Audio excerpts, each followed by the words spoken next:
It's no secret that I don't like the micro-series. In fact, I really hate the micro-series. And I've been procrastinating on reviewing it. I guess I should stop doing that. After all, I dealt with some of the worst cartoon episodes ever made, so I shouldn't be afraid of diving back into this. But here's the problem. It's not that I find the comics bad because they do something repulsive, but because I find them boring. Most of them tend to pull an Apple family reunion. What can we do with Applejack? I know, let's have her plan a family reunion because she does stuff like that all the time. What can we do with Twilight? She lives in a library, so let's put her in a library. Or herpty-derpty-doo. To be fair, the Twilight issue is a bit more than that. Keywords, a bit. Twilight is nervous about a test. The test happens to be helping a librarian. Spoilers, it's some odd plan to get Celestia's favorite author out of retirement or something. So in essence, it's the plot of Finding Forrester. Yeah, actually, that's pretty much it. It's Finding Forrester without any of the charm, heart, or humor. Speaking of humor, is there any joke in this thing that's not a random reference? Haha, she's talking about the Twilight book series. It's a thing from somewhere else, get it? Seriously, every other joke in this issue is just pontifying the names of books. That's literally all there is to it. The art is often wonky and uses strange styles. Everything works out because Twilight lied to the librarian about there being a replacement for her. And the moral is that friends are good. Isn't that what the show's about? Twilight's issue is a definite skip.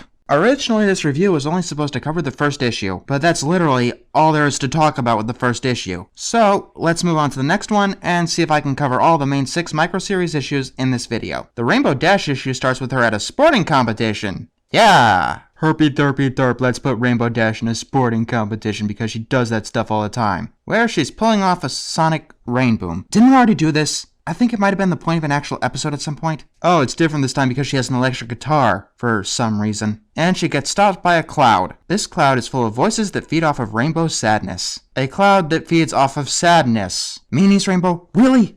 That's something that Pinkie or Fluttershy would say. And also, this panel seems really off. So yeah, this issue is about Rainbow Dash fighting off a cloud that feeds off of negative emotions. It seems really out of character for Rainbow to let the cloud's words take hold. It seems that this conflict would be much better suited to Fluttershy. I have 2 main gripes with this issue. I mean, besides showcasing Rainbow Dash without her cocky attitude because a cloud got inside her head. And not to mention that it's about Rainbow fighting a goddamn cloud. The first one is the stupid dialogue.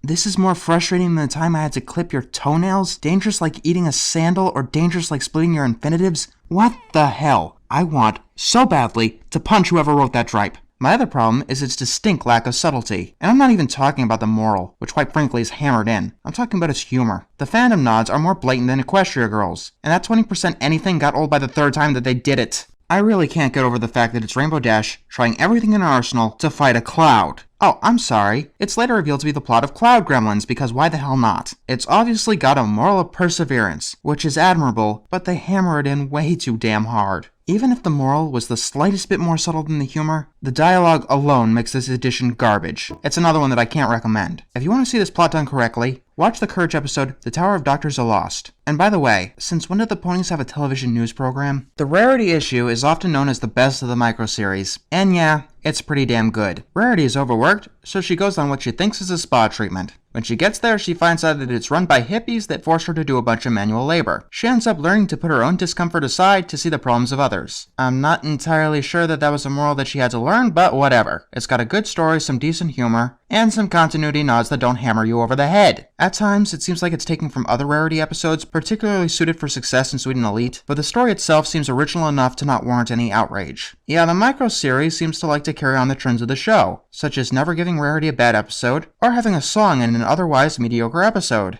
Yeah, you heard me when I said song. We'll get to that. I did think that maybe the micro-series was picking up, but then we got hit with the Fluttershy issue. While Twilight's bored me to tears, and Rainbow's had me groaning at its stupidity, Fluttershy's legitimately pissed me off. Guess what? Fluttershy has to stand up for herself. Where have I heard that one before? How about every Fluttershy episode ever? Alright, let's be as fair as possible. Fluttershy wants to enter an art competition. Apparently knitting is a secret passion of hers. She enters the art competition, and most of the common ponies are praising her art, which to the audience is massive and beautiful. Along comes a pretentious, caustic critic pony, who kinda reminds me of someone come to think of it, and he gives it a lashing using fancy words that don't amount to anything, not even nitpicking. And Fluttershy learns to disregard criticism if she can keep doing her passion. Oh, you are a riot microseries! But no, that is one of the worst morals of the entire series. It's in the bottom 5. First of all, that critic is a straw man. This is the first time that the series has used a straw man, and it better damn well be the last. If you want to teach lessons, do not use a straw man, ever. Fluttershy microseries, do you know what the purpose of criticism is?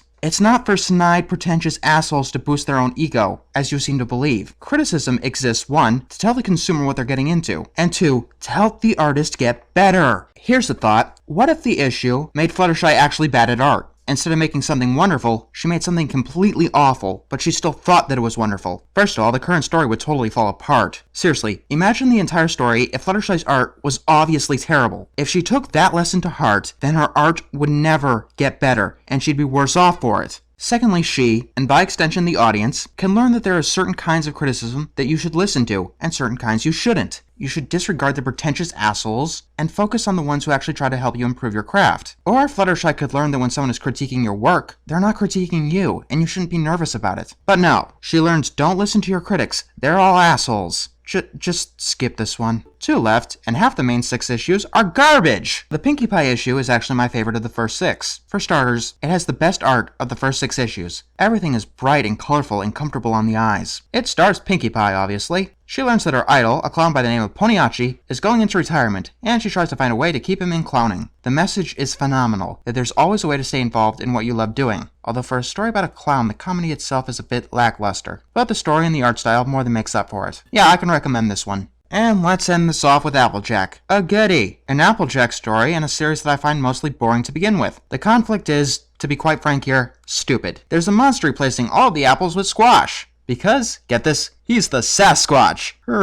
Just give me a break. Applejack decides to hunt down this creature, and she ignores help from her family. Now where have I heard that before? Oh yeah, that happens in Apple Family Reunion. So no, this issue isn't exactly pulling an Apple Family Reunion, more so ripping it off. Well, that and Moby Dick. Yeah, we've already gotten to that point. The point where they're ripping off a rip-off in order to tell an Applejack story. It cannot be this hard to tell a good story with Applejack. Hell, it's so much of a rip-off they even have Applejack sing a song and a comic book. That is the most stupid thing that I've ever heard. Yes, I know that Pinkie sung a song in her issue, but she was singing it to someone, and breaking into song is something that Pinkie does. Applejack's just singing to herself for no reason whatsoever. By the way, it wouldn't work as an actual song either. First of all, some of those rhymes get really painful. Secondly, notice the meter? Each line has only 5 syllables. Most actual songs have 7 or more. If someone tried to sing this, they would have to slow the tempo down way too much for it to sound remotely pleasing. Honestly, the art is its only saving grace. It's almost as good as Pinkie's issue, and it would probably be better if there was a little more variety. Unfortunately, not even the art could save this one. And that brings us to 4 out of the main 6 issues being garbage. Actually, that doesn't sum up my feelings towards the series properly. And to do that, let's do a recap.